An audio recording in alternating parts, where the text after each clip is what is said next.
विष्णू सहस्रनाम श्लोक 51 झाले आहेत आपले आणि 354 नाम आतापर्यंत झालेले आहेत. आता बघूया श्लोक 52. पहिले श्लोक बघू.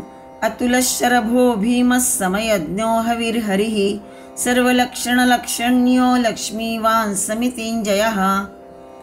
क्रमाप्रमाणे 355 नाम आणि श्लोकातलं पहिलं नाम अतुलः. ओम अतुलाय नमः.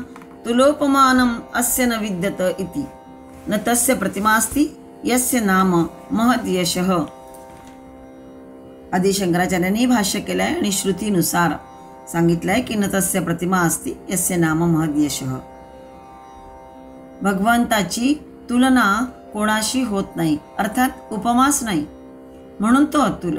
श्रुती म्हणतात की ज्याचं नाम महान यश आहे त्या परमात्म्याची कोणाशी तुलना होत नाही. नास्ति तुला यस्य सह अतुलः. ज्याची तुलना कोणाशी होणार नाही. ज्याला तुला करायची आहे ज्याच्याशी, त्यासाठी बरोबरीचा जोडीदार हवा. आणि तुला म्हणजे बरोबरीचा जोडीदार नाही म्हणून अतुल. म्हणजे नकारार्थी वापरलेला आहे. म्हणून तुलना ज्याच्याशी कोणाची तुला होत नाही म्हणून तो अतुल, अजोड वा बेजोड होय. ज्याचं नाम कसं आहे महान यश आहे त्या परमात्म्याशी कुठेही तुलना नाही. तुलनेसाठी दोहोंची नेहमी गरज असते, म्हणजे तुल्याची गरज असते. परंतु परमात्म्याच्या बाबतीमध्ये दोहोंचाही अभाव आहे. तोच कसा आहे एकमेवाद्वितीय असल्यामुळे तुलनेला दुसरा कोणी नाहीच. दुसरा कल्पिला तो तितका तुल्य असणं महत्त्वाचं आहे. म्हणजे म्हणूनच परमेश्वराशी तुल्य असणे कोणीही नाही. त्यामुळेच परमात्मा श्री विष्णू हा कसा आहे अतुल होय. परमात्माच एक सत आहे आणि बाकी सारे असत आहे. आणि म्हणूनच गीतेच्या 11व्या अध्यायातील 43वा श्लोक अर्जुन भगवंताची स्तुती करताना म्हणतोय, पितासी लोकस्य चराचरस्य त्वमस्य पूज्यश्च गुरुर्गरीयान. आपण कसे आहात चराचर जगताचे जनक आहात, सर्वश्रेष्ठ गुरु आहात आपण. पूज्यश्च गुरुर्गरीयान ज्याला म्हटलंय सर्वश्रेष्ठ गुरु आणि अत्यंत पूजनीय आहात. आणि नत्वत्समोऽस्त्यभ्यधिक कुतोऽन्यो लोकत्रयेप्य प्रतिम प्रभाव. या पुढच्या 2 ओळी आहेत. हे अतुलनीय प्रभावा. कुणाला म्हटलंय भगवंताला. अर्जुनाने विश्वरूप दर्शन जेव्हा बघितलं तेव्हा म्हणालाय की हे अतुलनीय असं प्रभावा संबोधन वापरलंय. त्रैलोक्यामध्ये आपल्या बरोबरीचाही न त्वत्समः, आपल्या बरोबरीचाही दुसरा कोणी नाही. मग आपल्याहून श्रेष्ठ कसा कोणी असू शकेल बरं? कुतः अन्य अधिकः. आपल्याहून अधिक श्रेष्ठ असा दुसरा कोण असू शकेल असा त्यांनी प्रश्न विचारलेला. जणू काही इंद्रियांनी ज्ञान होणाऱ्या वस्तुश्रेणीमध्ये तो समाविष्ट होत नाही. कसा आहे तो इंद्रियातीत आहे. इंद्रियांनी जाणताच येत नाही. जी पंचेंद्रिय आहेत आपली त्या म्हणजे ज्ञानेंद्रिय, जी पंचज्ञानेंद्रिय त्यांनी हा जाणता येत नाही. मनाच्या भावनांनीही तो भावत नाही, फक्त कल्पना करत राहायची. बुद्धीच्या विचारांच्या कक्षेतही तो येत नाही. त्याच्याशी तुलना करता येईल असं काहीही नाही. आणि म्हणून परमात्मा कसा आहे अतुलनीय होय, असामान्य होय, अनुपम होय. आणि म्हणून म्हणतायत तुलोपमानम अस्य न विद्यत इति अतुलः. विष्णू सहस्रनाम 356 नाम बघतो आपण. शरभः. ओम शरभाय नमः. शराः शरीराणि शीर्यमाणत्वात् तेषु प्रत्यगात्मतया भातीति शरभः. आदि शंकराचार्य भाष्य करताना म्हणतात की शीर्यमाणत्वात म्हणजेच काय, जीर्ण होणे, क्षीण होणे किंवा झिजणे, उणावणे हा ज्याचा स्वभाव आहे. हा स्वभाव कोणाचा? तर शरीराणी म्हणजे शरीराचा आहे. आणि त्या शरीराणी म्हणजे अशा शरीरामध्ये, शरीराणी ही सप्तमी विभक्ती आहे, अशा शरीरामध्ये शराहा प्रत्यगात्मतया भातीती. शराहा म्हणजेच जो आत्मरूपानी, प्रत्यगात्मतया आत्मरूपानी जो राहतो तो शरभः म्हटलाय. त्याचं नाव म्हणून भगवान विष्णूंचं नाम शरभः असं घेतलंय. शीर्यमाणत्वात आदि शंकराचार्यांनी म्हटले म्हणजेच काय की शरीर कसं आहे नाशवान होतं. शरीर नाशवान होत असल्यामुळे शरीराला शर म्हटलाय. जीर्ण होणं, क्षीण होणं ज्याला म्हणता येईल असं, म्हणून त्याला शर म्हटलाय. आणि त्या शरीरामध्ये जो परमात्म्याचाच जो प्रत्यगात्मा आहे, अंशरूपाने जो सर्व शरीरांमध्ये वास करतो, राहतो, म्हणून त्याचं एक नाम शरभ असं आलंय. साक्षी रूपाने राहतो, ज्याच्या वैभवाने व्यक्तित्व येते तो साक्षी रूपाने राहतो आणि त्यामुळेच एक ऊर्जा मिळते, प्रत्येक इंद्रियांना प्रेरणा मिळते. म्हणजेच ज्याच्या वैभवाने व्यक्तित्व येते तो आत्मा म्हणजेच परमेश्वरच होय. शरभ म्हणजे सिंह हाही अर्थ केलेला आहे, म्हणजे सामर्थ्यशाली असा. 51-52 या श्लोकामध्ये अतुल शरभो भीमः हा चरण परमेश्वराचं अद्भुत सामर्थ्य प्रगट करतो. आपण याच्या आधी आत्ताच अतुल नाम बघितलंय. हा जो श्लोक बघितला आपण या मधला 52वा श्लोक, त्यामध्येच अतुल शरभो भीमः हे 3 नावं लागोपाठ आलेली आहेत. म्हणजेच ही सगळी परमेश्वराचे अद्भुत सामर्थ्य प्रगट करते. त्यातील प्रत्येक पद त्याचं अलौकिक विस्मयावह पराक्रमशाली व्यक्तित्व प्रगट करतं. अतुल आणि भीम ही ती 2 विशेषणं आहेत, तर शरभ हे विशेष आहे. या दोहोंमध्ये सापडलेलं कोणामध्ये? अतुल आणि भीम. अतुलही विशेषण आहे, म्हणजे याची तुलना करता येत नाही असा, आणि भीम म्हणजे महा, तिथं पुढचं नाम येणार आहे आपल्याला. या दोहोंमध्ये महाशक्तिशाली भीमचा अर्थ आहे. तर या दोहोंमध्ये तो सापडलेला आहे शरभ. म्हणजेच काय? अतुल कसा आहे तर शरभासारखा आहे, आणि भीम कसा तर शरभासारखा. पुन्हा शरभ हे नरसिंहाचंच अद्भुत सत्व आहे. नरसिंहामध्ये नराची बुद्धी आणि सिंहाची शक्ती एकवटलेली आहे. त्यामुळे तो नरही नाही आणि पशुही नाही पूर्णतः, पण त्या मनुष्य योनी आणि तिर्यक योनी या दोहों ते वेगळं रूप आहे नरसिंह. आणि वरिष्ठ देवही आहे, वरिष्ठ देव आपण आहे. तसा हा शरभ हाही कसा आहे? जलचरामध्ये मकर, स्थलचरामध्ये सिंह आहे, नभश्चरामध्ये गरुड यांच्या तत्त सामर्थ्याने युक्त असा हा अद्भुत जीव आहे. तो समुद्रात बुडू शकतो, आकाशामध्ये गरुडासारखा उडू शकतो, मकरासारखा समुद्रात बुडू शकतो, आकाशात उडू शकतो, भूमीवर सिंहासारखा दौडू शकतो. तो सर्वत्र अप्रतिहत संचरू शकतो आणि आपल्या शत्रूचा फडशाही पाडू शकतो. भयानाम भयम भीषणम भीषणानाम असा तो आहे. त्याच्या पुढे जलभय, स्थलभय किंवा आकाशभय असलेले मकर, सिंह, गरुड कसे होतात? नम्र होतात. तो एकटा नव्हे तर तिन्ही मिळून ही त्यांचे काही वाकडे करू शकत नाही. असा तो कसा आहे? अतुल, म्हणजे ज्याची कोणाशी तुलना होत नाही असा अतुल आहे. आणि भीम सुद्धा आहे. भयावह असंही म्हणता येईल. भीमाचा आणखीन अर्थ आपण बघणार आहे पुढच्या नामामध्ये, पुढच्या वेळेस पुढचं नाम येणार त्यावेळेस. असा हा परमेश्वरी शक्ती ही सर्वांना आधारभूत असल्यामुळेच ती अतुलही आहे आणि तिचा सर्वांना धाक पण आहे. आधाराध्येयाची तुलना होऊ शकत नाही. आधेयांना आधाराचा धाक असणारच. आधेय म्हणजे आश्रित, कोणाच्या आधारावर टिकून असणं त्याला आधेय म्हणतात. आधाराध्येयाची तुलना म्हणून म्हटलंय की आधाराध्येयाची तुलना होऊ शकत नाही, आणि म्हणून परमात्म्याचे एक नाम शरभ असं सांगितलेलं आहे.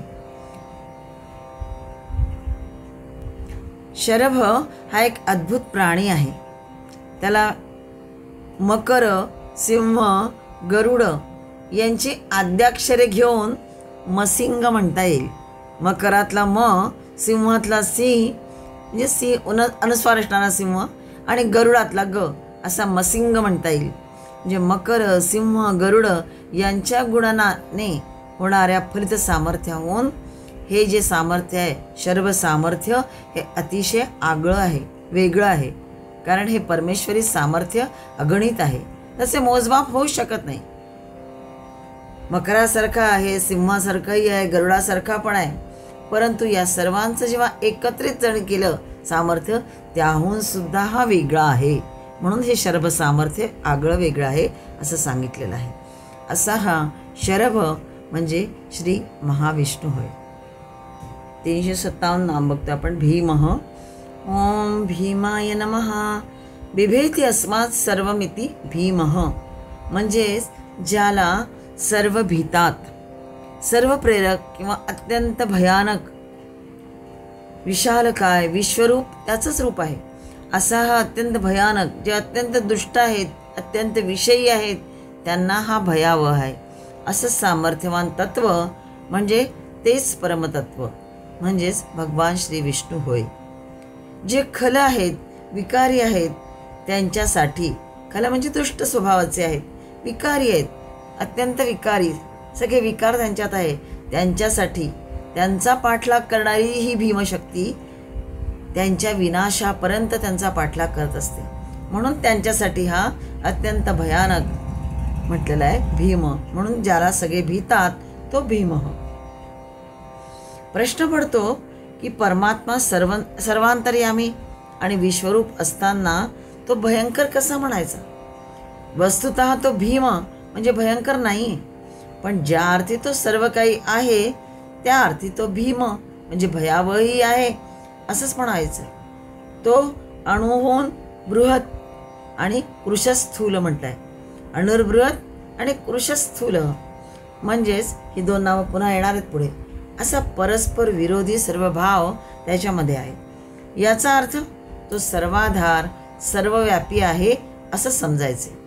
ती परस्पर विरोधी जी विशेषण आहेत म्हणजे सूक्ष्माहून सूक्ष्म आणि मोठ्याहून मोठा किंवा कृश आणि स्थूल असा त्याची व्याप्ती मात्र यामधून दाखवलेली आहे भीम या नामातून.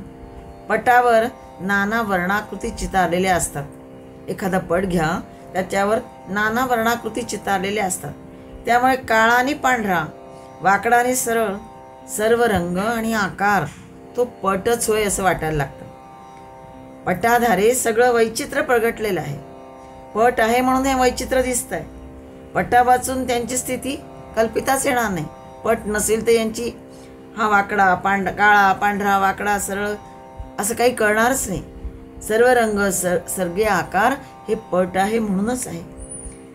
त्यांच्या वाचून पटाची स्थिती मात्र कल्पिता येते. म्हणजेच पटा वाचून त्यांची स्थिती कल्पिता येत नाही. या रंगाची किंवा वक्ररेषा सरळ रेषा किंवा जे काही काढलेलं असेल त्यांची स्थिती कल्पिता येत नाही पटा वाचून. पट असेल तरच ती कल्पिता येईल. पण त्यांच्या वाचून पटाची स्थिती मात्र कल्पिता येते. म्हणजे हे नसतील तर पट मात्र आपण समजू शकतो की काय आहे, कारण पट हा स्वतंत्र आहे, चित्र अस्वतंत्र आहे. तसा परमात्मा नामरूपात्मक विश्ववैचित्र्याचा पट आहे. हेच विश्वरूप दर्शन आहे. विश्वरूप दर्शनाने अर्जुन भ्यायला भांबावला आणि खरोखरीच सत्तेची अनंत विशालता पाहून कोण भांबवणार नाही? तो भीम नाही म्हणजेच विशाल आकाराचा नाही किंवा भयावह नाही असं कोण म्हणेल? कारण 11व्या अध्यायामध्येच अर्जुनच म्हणतंय की पश्यामि त्वां सर्वतोऽनन्तरूपं वीक्षन्ते त्वां विस्मिताश्चैव सर्वे. एक एक ओळ प्रत्येकातली घेतली आपण. दृष्ट्वा हि त्वां प्रव्यथितान्तरात्मा धृतीन्न विन्दामि शमैच विष्णो. पश्यामि त्वां सर्वतः अनंतरूपम. आपलं हे अनंतरूप पाहून वीक्षन्ते त्वां विस्मिताश्चैव सर्वे. आपल्याला सर्व चकित होऊन बघतायत. वीक्षन्ते म्हणजे बघतायत. कोण? सर्वे. त्वां म्हणजे तुला, विस्मिताः च एव आपल्याला आपलं हे स्वरूप बघून सर्व चकित होऊन आपल्याकडे बघतात आहे. दृष्ट्वा हि त्वां प्रव्यथितान्तरात्मा. तुम्हाला पाहून अंतःकरणात भयभीत झाले सगळे. दृष्ट्वा म्हणजे पाहून आणि प्रव्यथितान्तरात्मा सगळ्यांचं अंतःकरण कसं झालं आहे? भयभीत झालेलं आहे. धृतीन्न विन्दामि शमैच विष्णू. माझं तर अर्जुन म्हणतोय माझं तर धैर्य शांती, धृती म्हणजे धैर्य, शम म्हणजे शांती, ही सगळी न विंदामी म्हणजेच नाहीशी झाली आहे, मला मिळालेली नाही याचा अर्थ ती नाहीशी झालेली आहे हे विष्णू. असं वर्णन 11व्या अध्यायात केलेलं आहे. अर्जुन परमेश्वरी सत्तेची ही अनंतता पाहत भीतो आणि भीत परमेश्वरी सत्ताही ओळखतोय. पुढे तो म्हणतोय की त्वमादिदेव पुरुष पुराण त्वमस्य विश्वस्य परन्निधानम वेत्तासि वेद्यैच परैच धाम तया ततं विश्वमनंतरूप। हे विश्वरूपा, तुम्हीच कसे आहात? आदिदेव, पुराण, पुरुष, तुम्हीच परम आश्रयस्थान आहे. परमनिधानम म्हटलंय, आपणच परम आश्रयस्थान आहे. वेत्तासी वेद्यैच परैच धाम, म्हणजे हे जग जाणणारे सुद्धा कोण? आपणच आहात. वेत्तासी म्हणजे आपणच जाणताय. वेद्यैच शिवाय जाणण्यायोग्य जो असतो तोही आपणच आहात. त्वया ततं विश्वमनंत रूप, तुमचं हे अनंत रूप बघतोय आपण. आपणच सगळ्या या अनंत रूपामुळेच हे सगळं विश्व व्यापलं आहे. पुढे म्हणते नमः पुरस्तादथ पृष्ठतस्ते नमोस्तु ते सर्वत एव सर्व अनंत वीर्यामित विक्रमस्त्वं सर्वं समाप्नोषि ततोसि सर्वः. 11व्या अध्यायातला 40वा श्लोक. त्यात म्हणतात आहे अर्जुनच, आपणच कसे आहात? अनंत पराक्रमशाली सर्वरूप आहात, आणि म्हणून सर्व बाजूंनी आपणाला पुन्हा नमस्कार. नमः पुरः अथ पृष्ठः, समोरून नमस्कार, पाठीमागून नमस्कार. नमः तु अस्तु सर्वतः, आपल्याला सगळ्या बाजूनी नमस्कार. आपलं हे अनंत वीर्यामित विक्रमस्त्व म्हणजे आपलं हे आश्चर्यकारक विस्मयकारक असं हे अनंत रूप कसं आहे? भयावह असं आहे. आणि सर्वं समाप्नोषि ततोसि सर्वः, आपणच सगळं हे विश्व व्यापून टाकलेलं आहे. अशी ही स्तुती अर्जुन करतोय. आणि हे जाणूनच मग भीम हे नाम स्तुती करताना त्यांच्या मुखातून आलेलं आहे. भीष्माचार्यांच्या सुद्धा मुखातून हे नाम भीम असं आलेलं आहे. कारण भीष्माचार्यांना तरी यापेक्षा वेगळं काय वाटलं असेल परमेश्वराच्या बाबतीत? परमेश्वराचं हे सगळं रूप, त्याच्या अनंत लीला भीष्माचार्यांना माहीत होत्या. आणि तोच एक सत्य आहे, तोच अनंत आहे, तोच विश्वरूप व्यापून टाकणारा आहे हे भीष्माचार्यांना माहीत होतं. आणि म्हणूनच तो परमात्माच विस्मयावह आहे, भयावह आहे हे जाणूनच त्यांनी भीम हे नाम स्तुती करताना त्यांच्या मुखातून आपोआप आलं आहे. त्यात नवल ते काय? पण खरं तर नास्ति भीम यस्मात् सह अभीमः असं म्हणायला हवं. म्हणजेच काय? ज्याच्यामध्ये भयंकरत्व नाही. नास्ति भीम यस्मात्, यस्मात् म्हणजे ज्याच्यातून भयंकरत्व निघून गेलेलं आहे, नाही आहे असा तो परमात्मा कसा आहे? कृपाळू आहे, कनवाळू आहे, भक्तप्रिय आहे. खरोखरच श्री विष्णू भीमच नुसता नाही आहे, तर तो अभीम आहे, म्हणजेच दयाळू आहे, कनवाळू आहे.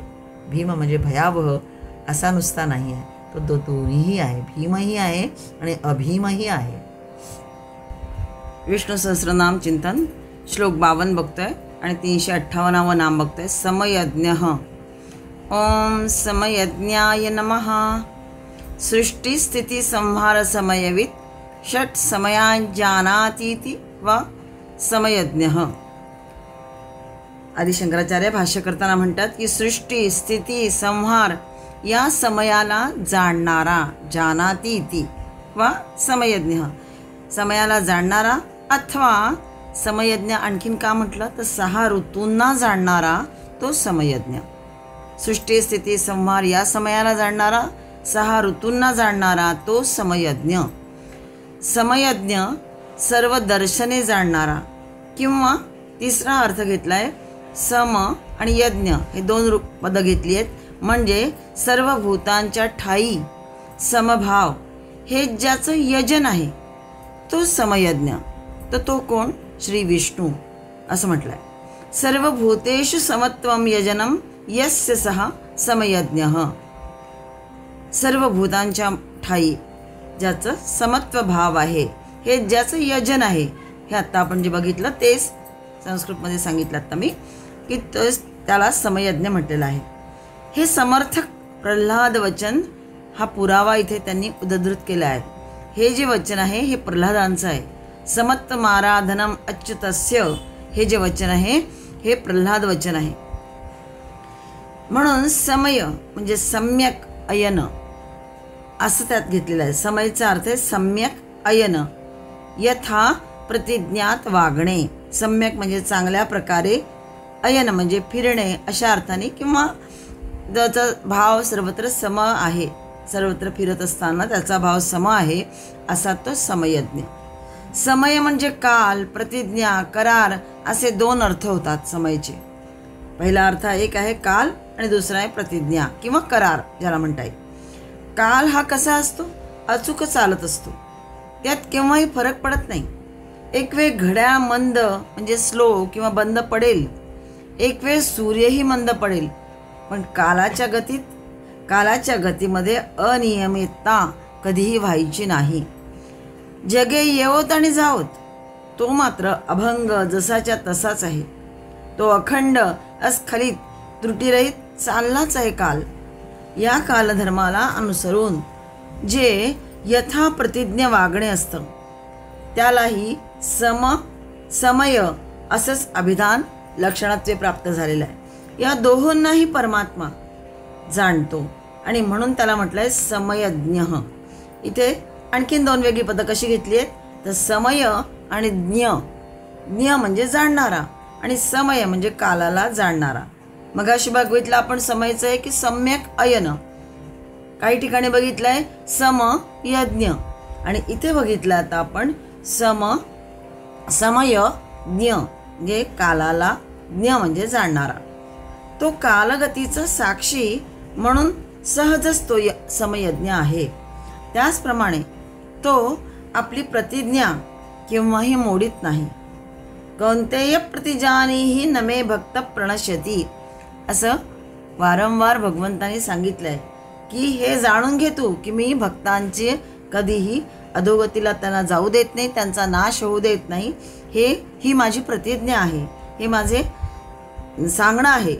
तेषाम अहम समुद्धरता मृत्यू संसार सागरात असंही 12व्या अध्यायात म्हटलंय की अशा भक्तांना, तेषाम म्हणजे त्या भक्तांचा, मी समुद्धरता, मी कसा आहे उद्धरता आहे. आणि कशातून? तर मृत्यू संसार सागरात, मृत्यूरूप या संसार सागरातून त्यांचा उद्धार करणारा मीच आहे. कोणासाठी? तर प्रेमी भक्तांचा उद्धार करण्यासाठी. अशा अर्थाने भगवंतानी म्हटलेलं आहे की जे अनन्य भावाने माम ध्यायंत उपासते, माझे नेहमी चिंतन करतात, भक्तियोगाने निरंतर चिंतन करतात, उपासना करतात, अशा भक्तांचा मी कसा आहे समुद्धरता आहे, त्यांचा उद्धार करणार आहे या मृत्यूसागरातून. आणि अशा प्रकारची प्रतिज्ञा भगवंत केव्हाही पाळतो आणि म्हणूनही त्याला समयज्ञ म्हटलेला आहे. समयाचा तिसराही एक अर्थ सांगितलेला आहे, तो म्हणजे वेळ प्रसंग, तो जाणणारा आहे. समय म्हणजे काल, वेळ प्रसंग जो आहे तो ज्ञ म्हणजे जाणणारा. योग्य वेळी योग्य गोष्ट तो करत असतो परमात्मा हा तसा सर्व गोष्टी यथोचित करतो. तिन्ही अर्थ कसे आहेत? परस्पर पूरक आहेत. असा हा समयज्ञ या नावाने प्रसिद्ध आहे. श्लोक 52 359 नाम. हविर हरिहि. ओम हविर हरये नमः. यज्ञेषु हविर्भागम हरतीति हविर हरिहि. यज्ञेषु म्हणजे यज्ञातील सर्व आहुतींचा, हरण म्हणजे स्वीकार करणारा, हविर्भाग ज्याला म्हणतात त्याला म्हणायचं आहुती. त्या सर्व आहुतींचा हरण म्हणजे स्वीकार करणारा तोच आहे. तोच सर्व यज्ञांचा स्वामी आहे. स्वतः भगवंतांनी सांगितलंय की अहम ही सर्व यज्ञानां भोक्ता च प्रभुरेवच, गीतेच्या 9व्या अध्यायातील 24व्या श्लोकामध्ये, की मी सगळ्या यज्ञांचा भोक्ता आहे. स्मृतिमात्रेण पुंसां पापय संसारं वा हरतीति हरितवर्णत्वात् वा हरिहि. म्हणजे केवळ स्मरण करण्याने जो पुंसां म्हणजे मनुष्याच्या पापांचे, संसार तापाचे हरण करतो तो श्रीहरी किंवा तोच श्री विष्णू होय. जन्म मरणरूप तापसुद्धा तोच दूर करतो, म्हणून हरी होय. मूळ धातू रू आहे आणि रू हरती हे क्रियापद म्हणजे हरण करणे, त्यापासून हे हरी नाम झालेलं आहे. हवी बरोबर हरी घेऊन एकच सामासिक पद घेऊन हे नाम तयार झालं आहे. हवीच्या बरोबर हरी आला आहे म्हणून हवीर हरिही असं नाम आलेलं आहे. ते सामासिक पद तयार झालं आहे आणि मग ते नाम आलं आहे. हवीही म्हणजे हवन करण्यायोग्य द्रव्य, उपकरण ज्याला म्हणता येईल. म्हणजे हवन करण्यासाठी जे लागतं, द्रव्य लागतं, उपकरणं लागतात. उपकरणामध्ये स्रुवा आहे, पळी आहे, तूप आहे इत्यादी सगळं लागतं, किंवा ज्या काही समिधा असतात सगळं ते लागतं. सारे यज्ञात केल्या जाणाऱ्या क्रिया हे सारं काय आहे, ब्रह्म होय, असा उल्लेख गीतेच्या 4थ्या अध्यायात पण आलाय 24व्या श्लोकात, की ब्रह्मार्पणम ब्रह्महवीर ब्रह्माग्रह ब्रह्मणाहुतम ब्रह्मैव तेन गंतव्यम ब्रह्मकर्म समाधिना. हे जे यज्ञामध्ये होमिले जाणार आहे सगळं ते सारं परमात्म स्वरूपच होय. आणि म्हणून हवीही तोच आणि हरीही म्हणजे हरणही तोच करतो, स्वीकारतोही तोच, हवनही तोच आणि स्वीकारणाराही तोच हरी. म्हणून हरीही, हरीमध्ये हर हे पद कल्पनून केलेलं आहे, म्हणजे हरण करणे, हर हरती सर्व पापो हरो हरिही, सगळ्या पापांचा जो नाश करतो, सर्व वासना पापांचं हरण करणाराही तोच आहे. कल्पांतीही विश्वाचा संहार करतो, म्हणजे विश्वाचं हरण करतो, संवरण करतो, त्याला आवरून घेणे. संवरण म्हणजे आवरून घेणे, हरण म्हणजे हरण करणे. त्याला सम उपसर्ग लागला तर अर्थ थोडासा बदलला, संहार करून घेणे म्हणजे एकत्र करून घेणे, गोळा करून घेणे. स्थिती काली दुष्टांचा संहार, सज्जनांचा उद्धार तोच करतो. उत्पत्तीकाली चराचर जीव निकायांच्या रूपाने व्यक्त होऊन तो या विश्वामध्ये विहार करतो, म्हणूनही तो हरिही. असा हा परमात्मा आदी मध्य अंत व्यापून हरीच हरी आहे. परंतु परमात्मा हा हवीर हरीही म्हटला आहे. असं म्हटल्यास ते या विश्वयज्ञामध्ये विश्वाकडून जे यजिले जाणारे आहे, यजिला जाणारा जो आहे, विश्वाकडून यजिला जाणारा जो आहे म्हणजे पूजिला जाणारा तो यज्ञपुरुष तोच आहे. तो या विश्वाचा हविलेला हवी आहरण करीत आहे असं समजावं. सर्वांतर्यामी वैश्वानर होऊन तोच कसाय सर्वहूत, आहुती रूपात दिले गेलेले पूर्ण समर्पण ज्याला म्हणतात त्याला हुत म्हटलं जातं. म्हणजेच अन्नाचा भोगता आहे, होत्याची म्हणजे समर्पण करणाऱ्याची आहुती, पूजकाचा नैवेद्य, भगताचा बळी तोच सर्व हरण करीत असतो. सर्व यज्ञतपांचा भोगता तो परमात्माच असतो आणि तोच त्यांच्या श्रद्धेला अनुसरून त्यांना फळही देत असतो. यो यो यायान तनुम भक्त श्रद्धया अर्चितुमिच्छति तस्य तस्या चलाम श्रद्धान तामेव विदधाम्यहम. गीतेच्या 7व्या अध्यायातील 21व्या श्लोकात म्हटलं आहे की सतया श्रद्धया युक्तस्तस्या राधनमीहते लभते च ततः कामान मयैव विहितान हितान. म्हणजे जो सकाम भक्त ज्या ज्या देवता स्वरूपाचे श्रद्धेने पूजन करू इच्छितो, प्रत्येकाची देवता वेगवेगळी असते, त्या देवतेचं तो श्रद्धेने पूजन करतो, त्या भक्ताची त्याच देवतेवरील श्रद्धा सुद्धा मीच दृढ करतो असं भगवंतांनी म्हटलेलं आहे. तो त्या श्रद्धेने युक्त होऊन भक्त आपल्या श्रद्धेने युक्त होऊन त्या देवतेचे पूजन करतो आणि मग त्या देवतेकडून जे ठरवलेलं असतं, मीच ठरवलेलं असतं ते सगळं, ते इच्छित भोग सुद्धा निश्चितपणे तो भक्त मिळवतो. म्हणजेच यजनीय एक परमात्मा श्री विष्णूच होय. आपापल्या श्रद्धेनुसार सर्व त्याचेच यजन करीत असतात. आपापल्या देवतांचे करतात पण पर्यायाने त्याचेच यजन करत असतात असं म्हटलंय. कारण ज्या देवतेला तो मागतो ते ती देवता जे देते ते भगवंतच त्याला त्याच्याकडून त्या देवतेकडून द्यायला लावतो. वेदानुवचन, यज्ञ, दान, तप इत्यादी विविध आराधना सर्व त्यालाच उद्देशून केल्या जातात आणि तोच त्यांचा भोगता आणि फलदाताही आहे. आणि म्हणून त्याला हवीर हरीही ही जी संज्ञा दिली आहे ही सार्थ आहे. श्लोक 52 360 आपण बघताय. सर्व लक्षण लक्षण्य. ओम सर्व लक्षण लक्षण्याय नमः. आदि शंकराचार्य भाष्य करताना म्हणतात की सर्व लक्षणैहि प्रमाणैर लक्षणं ज्ञानै ज्ञायते यत् तद् विनिर्दिष्टं सर्व लक्षण लक्षण्यः तस्यैव परमार्थत्वात्. म्हणजेच सर्व लक्षणांनी लक्षणीय होय तो, म्हणून सर्व लक्षण लक्षण्य म्हणावयाचा परमात्मा. सर्व लक्षणांनी म्हणजेच प्रमाणांनी तो जाणला जातो, तो श्री विष्णू होय. म्हणजेच तो परमात्मा सर्व वैज्ञानिक संशोधनाने आणि तात्विक चिंतनानेही सिद्ध होतो. तो सर्व लक्षण लक्षण्य ती जी विचारसरणी आहे ती द्वैतवादी असो की अद्वैतवादी असो, परंतु साक्षात्कारी साधकाला प्रतीत होणारे अंतिम सत्य काय आहे तर श्री विष्णू.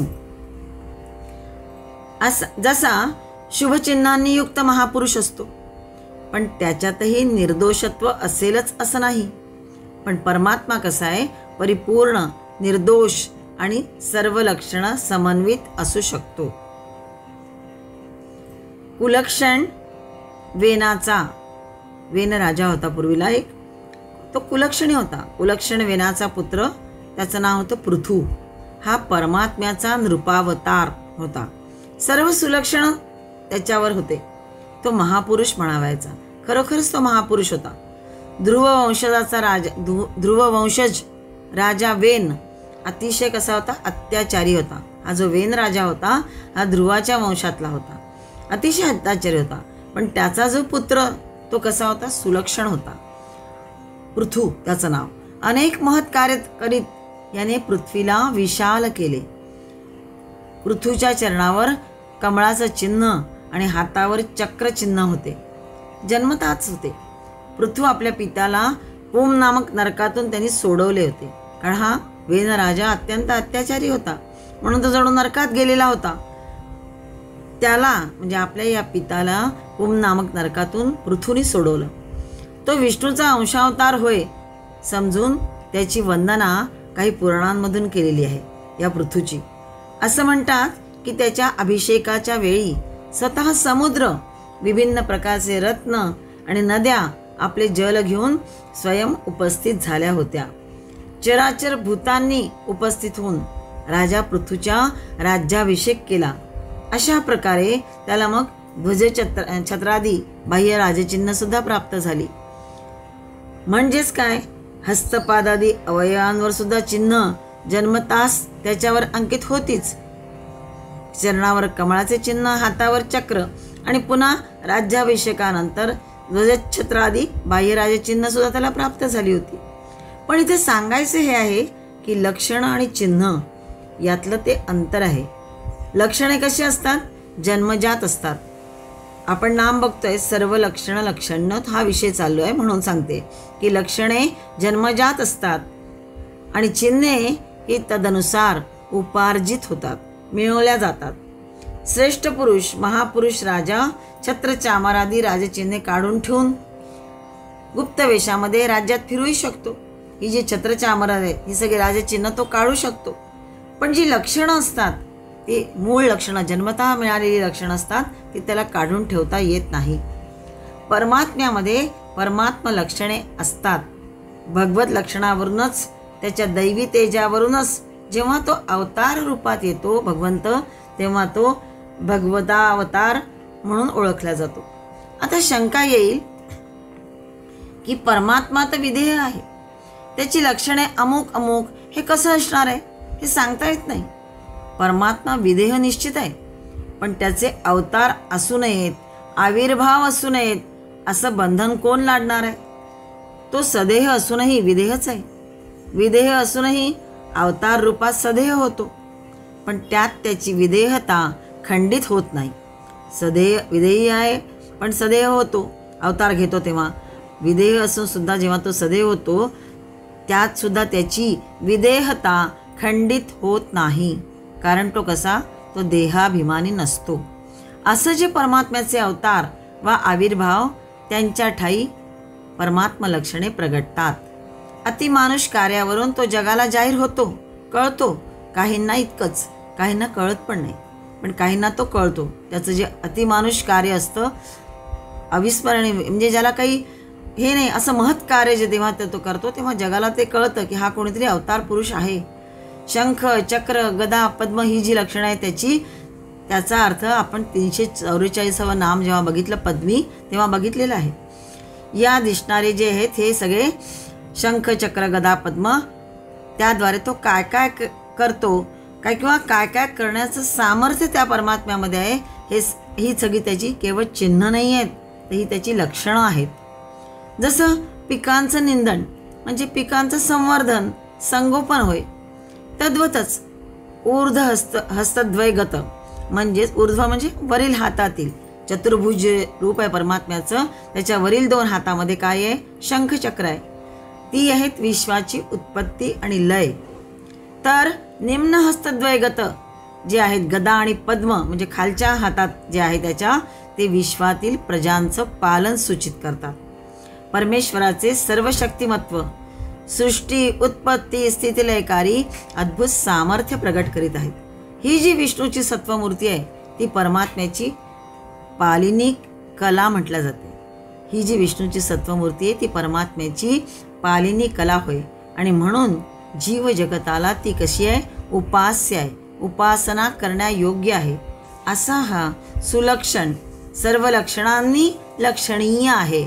आणि म्हणून त्याचं एक नाम सर्व लक्षण लक्षण्य असं म्हणायचं.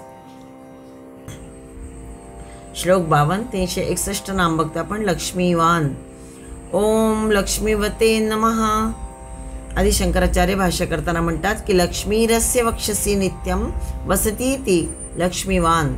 म्हणजेच लक्ष्मी भगवंताच्या श्री विष्णूच्या वक्षस्थलामध्ये नेहमी वास करते. वसती म्हटलंय, वास करते, म्हणून तो परमात्मा लक्ष्मीवान असं म्हटलं गेलेलं आहे. लक्ष्मीवान म्हणजे श्रीमान. श्रीमान हे पद यापूर्वी आपल्याला येऊन गेलंय. तिथे अर्थ हा आपण केलेला आहे. पण इथे सर्व लक्षण लक्षण्य हे जे 360वं नाम आलेलं आहे त्या पदानंतर हे लक्ष्मीवान नाम आलं आहे. त्याच्या सहचार्यांनी इथे लक्ष्मी म्हणजेच सर्व सुलक्षणांनी अर्थात लक्ष्मांनी बनलेली अपूर्व अशी समग्रातिरिक्त शोभा समजावयाची. लक्ष्म म्हणजे चिन्ह आणि लक्षणं यांनी बनलेली अशी अशा या लक्ष्मीनी जो नित्ययुक्त आहे तो लक्ष्मीवान म्हणावायचा. परमात्मा हा सच्चित आनंद होय. हा भाव त्याला कायमचा चिकटलेला आहे. आणि म्हणूनच शास्त्रात त्याला सच्चिदानंद विग्रह म्हटलेला आहे. या विग्रहाची जी अपूर्व आणि अलौकिक कांती तीच त्याचा परिग्रह होय, तीच त्याची लक्ष्मी होय. जसे मोत्यावर मोत्याचे पाणी त्याला पूर्णतः परितः सर्व बाजूंनी वेढून असते आणि अविभाज्यपणे ते संयुक्तही असते, तसा लक्ष्मीचा परिग्रह सच्चिदानंद विग्रह परमात्म्याशी नित्य संबद्ध आहे. आणि म्हणून तो लक्ष्मीवान म्हणावयाचा. सच्चित आनंद हीच त्या लक्ष्मीची घटक लक्षणे म्हणायची. इथे सच्चिदानंदाला विग्रह आणि परिग्रह असं म्हटलं जातं. परमात्म्याचा विग्रह म्हणजेच काय? देह. आणि परिग्रह म्हणजे स्त्री. सर्व काही परमात्माच आहे. जसं चंदनाचं नाव चंदन, रूप म्हणजे देहही चंदन, हस्तपादादी अवयवही चंदन. आणि म्हणून या चंदनाचं नाव चंदनच म्हटलं जातं. तसंही निरूपण थोडं जुळतं मिळतं आहे. परमात्म्याचे स्वरूपच विलक्षण आहे की त्या वर्णनाला भाषा तोकडीच पडावायची. पण तरीही म्हणू की लक्ष्मीवान म्हणजे सर्व गुणांनी समृद्ध षड्गुणेश्वर्य संपन्न असा हा सुंदर शोभायुक्त तो परमात्मा म्हणजेच श्री विष्णू होय. श्लोक 52. 362 नाम बघताय. समितिंजयः. ओम समितिंजयाय नमः. समितिं युद्धं जयतीति समितिंजयः. समिती म्हणजेच युद्धाला जो जिंकतो तो समितिंजयः. आता इथे समितीचा अर्थ आहे रणांगण किंवा दुसरा अर्थ आहे एकत्र येणे. समिती म्हणजे सम अधिक इति असा अर्थ तिथे दोन्ही शब्द येतात आहे. जिथे लोक एकत्र येतात, गोळा होतात, ती समिती, त्याला समिती म्हटलं जातं. किंवा रणांगण हाही अर्थ आहे. तत्वदर्शी विद्वान जे असतात त्या लोकांची एक समिती असते म्हणजे वादसभा, जिथे चर्चा केली जाते. कुठल्याही विषयाची विशेषता, महत्त्व, उपयोग किंवा त्याचे लाभ इत्यादी चर्चेतून तिथे सगळं मांडलं जातं. प्राचीन भारतामध्ये वादविद्या म्हणजे जिथे साधक बाधक चर्चा केली जाते म्हणजेच वाद, त्याला असं म्हटलं जातं वादविद्या. कोणत्याही विषयाची अनुकूल किंवा प्रतिकूल प्रश्न उपस्थित करून चर्चा केल्याशिवाय सत्याचा शोध करणे शक्य नसतं. एखाद्या सिद्ध व मान्य सिद्धांताचा बोध होण्यासही चर्चेची गरज असते. गुरु शिष्य स ब्रह्मचारिभिः वाद प्रयोक्तव्य असं म्हटलं गेलेलं आहे. म्हणजे गुरु शिष्य व सहाध्यायी यांनी सत्याच्या बोधाकरता केलेला जो वाद त्याला वाद चर्चा असं म्हटलं जातं. भगवद्गीतेमध्ये 10व्या अध्यायामध्ये भगवंत म्हणतात की वाद प्रवदतामहम. परस्पर प्रवदता म्हणजे परस्पर वाद करण्यामध्ये अहम वादः मी काय आहे वाद आहे. म्हणजेच तत्वनिर्णयासाठी केला जाणारा जो वाद तो मीच आहे, ती माझीच विभूती असं समजा. म्हणजेच त्यातून जे निघणारं सत्य आहे साररूप आहे ते सगळं माझंच होय. हे बघितलं आपण. तत्वदर्शी विद्वान यांची जी असते समिती त्याला वादसभा म्हणतात. तसं क्षत्रिय जिथे एकत्र येऊन युद्ध करतात त्याला रणांगण म्हणतात, त्यालाही समिती असंच म्हटलं जातं. वैश्य जेव्हा वैश्यांची जी बाजारपेठ असते व्यवहार करण्यासाठी जेव्हा ते एकत्र येतात तेव्हा त्या बाजारपेठेला सुद्धा समिती म्हटलं जाते.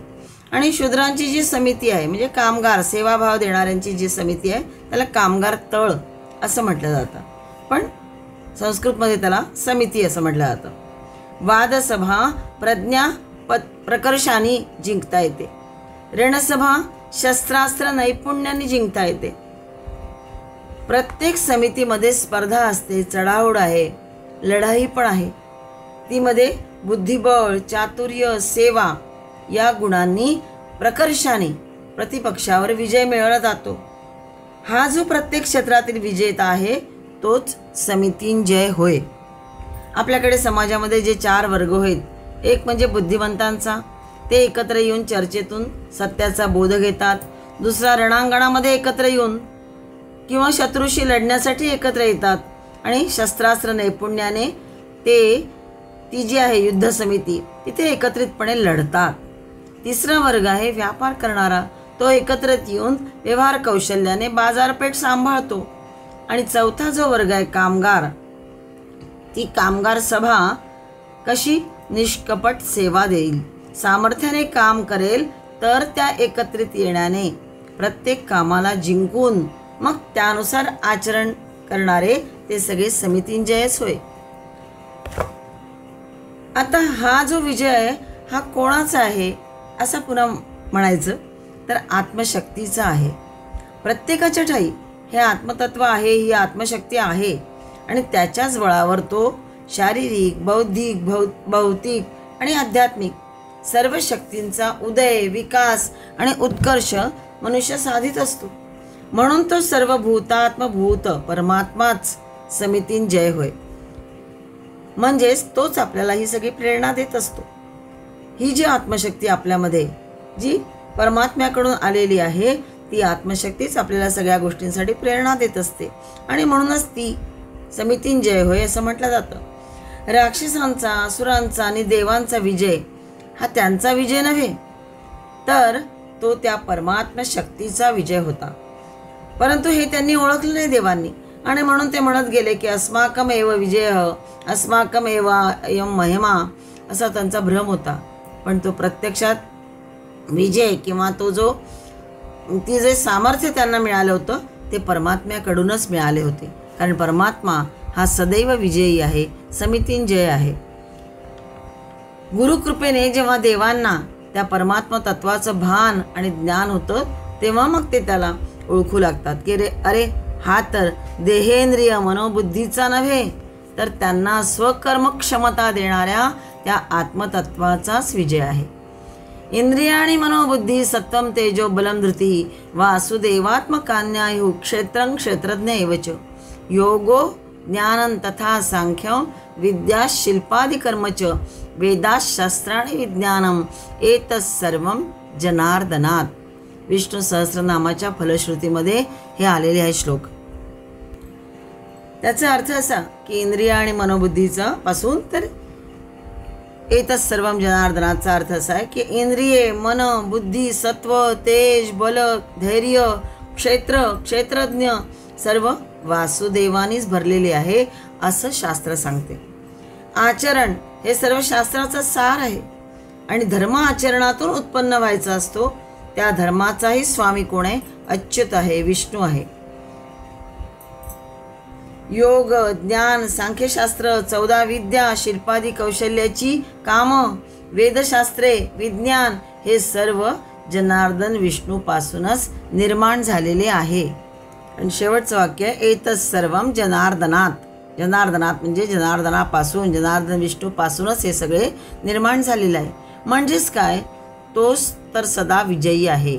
आणि अधर्माशी झालेल्या सर्व युद्धामध्ये सर्व वेळी शेवटी भगवंतच विजय होतात. अवतार रूपाने येतात तेव्हा ते असुरांवर विजय मिळवतात, राक्षसांवर विजय मिळवतात आणि अधर्मावर सुद्धा तेच विजय मिळवतात किंवा करवूनही घेतात. ते जो शक्ती सामर्थ्य असतो, जो बुद्धिवान असतो त्याच्याकडनं सुद्धा हे भगवंत करवून घेतात. म्हणजेच भगवंताची जी शक्ती आहे ही नेहमीच सर्व विजयी आहे आणि ती जेव्हा मिळते तेव्हाच आपणही विजयी होतो. आपल्या भक्तांची जीवभावाची जी सगळी दुःख आहेत तेच तो नाहीशी करतो, भगवंतच नाहीशी करतो. त्यांनाही सदा विजयी करतो. पराजयापासून तो त्यांना वाचवतो. कधीही त्यांची हार होऊ देत नाही, म्हणजे त्यांना कधीही हारू देत नाही. असा हा समितिंजय म्हणजेच सदैव रणांगणात असो की बौद्धिक क्षेत्रात असो की कामगार क्षेत्रामध्ये असो, जो नेहमी शक्ती देणारा आहे, कारण तो स्वतः सदैव विजयी आहे, असा तो सर्वांना शक्ती देणारा, प्रेरणा देणारा समितिंजयच म्हणावा लागेल.